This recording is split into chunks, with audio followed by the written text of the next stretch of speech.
So I'm looking through my old videos and I came across this gem, which I'm going to show you in a minute. It's an historical document. It is a video that I recorded on November 9th, 2016, the day after Donald Trump was elected President of the United States. Now I'm recording this little introduction to tell you that this video is wrong. There's something about this video that is wrong. So in the end of this video, I'll tell you what it is that's wrong. But for now, I'm just presenting this as an historical document.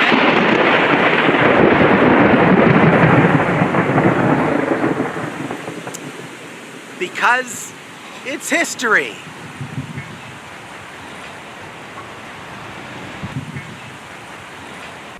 A couple of days ago, Donald Trump was elected President of the United States. And if you're like me and you voted for Hillary, you're all upside down about this. You're trying to figure out the logic of the people who voted for this guy.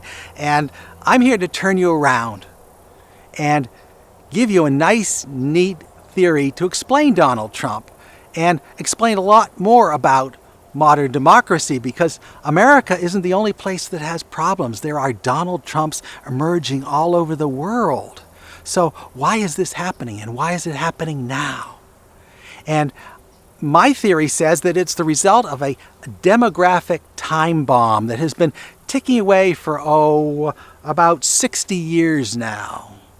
And we're just beginning to see the results of that time bomb. And so what happened 60 years ago? Well, we started using something called birth control. And birth control allows people to choose whether or not to have children. And the people who choose not to have children or to have a limited number of children are the most intelligent members of society. That means that the least intelligent, the stupider members of society are having more children proportionally than the intelligent members. And over time, over several generations, say half a century, what that means is the proportion of people sired by stupid people is getting bigger and bigger. This is kind of a Darwinistic theory. It's saying no longer do we have survival of the fittest, we have survival of the unfittest. And in fact, this is the premise of a movie from about 10 years ago called Idiocracy. As the 21st century began, human evolution was at a turning point. Evolution does not necessarily reward intelligence. With no natural predators to thin the herd, it began to simply reward those who reproduced the most and left the intelligent to become an endangered species. So how do you define stupidity and intelligence? Well, you can define it any way you want. Educational attainment. So the people with less education have the most children. You could define it as IQ. You could define intelligence as a lot of things. I see it as a function of whether you can discipline your emotions with your intellect, whether you can use your intellect to overrule your impulses. That, to me, is the basic metric for intelligence. And stupid people, to me, are people that follow their emotions and who you cannot argue with, who you cannot sway with rational argument, which pretty much describes the Donald Trump followers.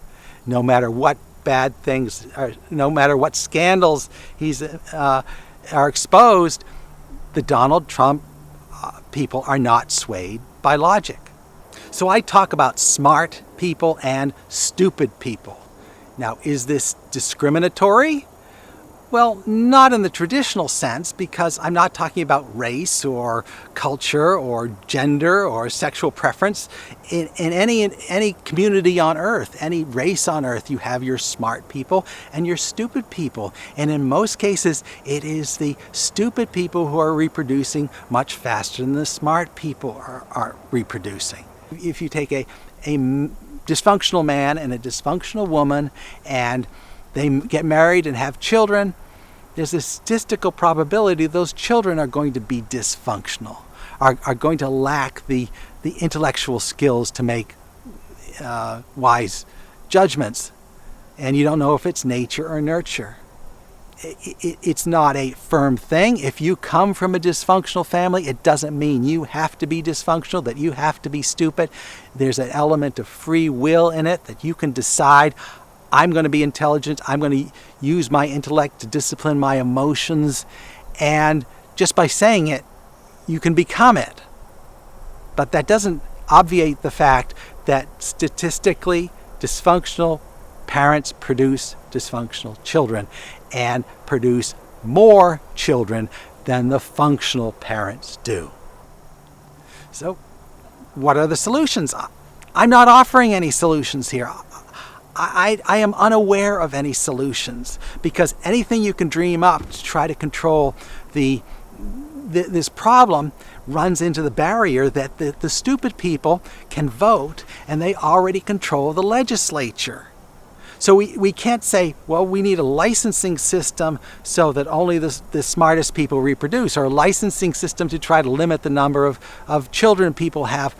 That's impossible. In modern democracies, that is impossible, because the legislature controlled by the stupid people certainly isn't going to permit it. You know, think of the outcry on abortion. Imagine the outcry if anyone tried to introduce a law to limit people's right to procreate. It's just not going to happen. And you can think, well, we need to educate people more better, but there's a limit to how much you can educate people. You know, you can't educate away basic core stupidity that's entrenched in someone's personality. So if you begin to think this through, we're in deep trouble. Deep, deep doo-doo. Because the intelligent people who really can run the world, know how to solve problems, they're becoming a smaller and smaller subset of society. Turns out they're a very powerful subset of society.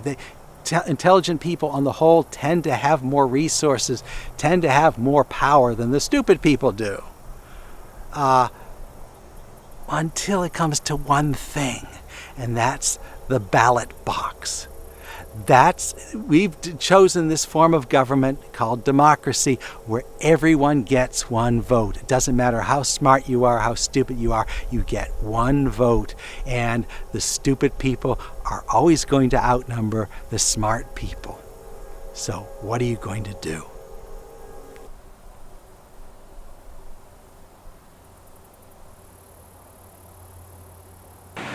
So did you see the error I made in this video? The error I made in this video is that I'm saying that Donald Trump is the result of poor breeding since the advent of birth control in the 1960s.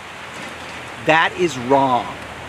And the reason that it is wrong is that the people who elected Donald Trump were largely older voters, the people who were born before 1960. So that's where the stupid people come from my generation, not from the generation that followed birth control. So I was wrong. I'm still keeping the video. I'm kind of fond of it. It tells you where my motivation came from for starting this whole demographic doom project. By God, the rain is coming down. I gotta get out of here.